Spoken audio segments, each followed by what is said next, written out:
Сәлем, Айнұр Тұрсынбаева: күйеуіммен ренжіп қалсам, чемоданымды жинайтын әдетім бар, деді. Оны бастамас бұрын каналға тіркеліп, лайк басып, комментарий жазуды ұмытпаңыз. Қазақстандағы қыз-келіншектерге ақылы түрде кеңес беріп, тренинг өткізетін Айнұр Тұрсынбаева өзінің басынан өткен тағы бір оқиғасын баяндап берді. Бұл жолы Айнұр Тұрсынбаева ақын жеке өмірін құпиясын ашқан. Тағдыр жолында 3 рет тұрмыс құрған Айнұр Тұрсынбаева күйеулерімен тіл табыса алмаса, бірден заттарын жинап төркініне тайып тұруды ойлайды екен. Ол дәл осы жағымсыз әдетін 20 жыл бойы арыла алмаған айтады. Менің күйеуіммен ренжіп қалсам, чемоданымды жинайтын әдетім бар.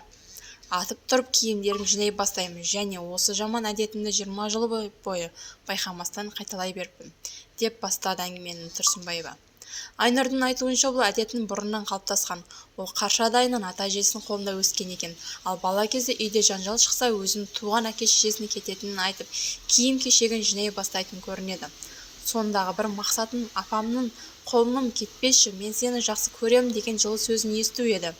Сосын рахаттанып, киімдерін орнына жинап қоямын.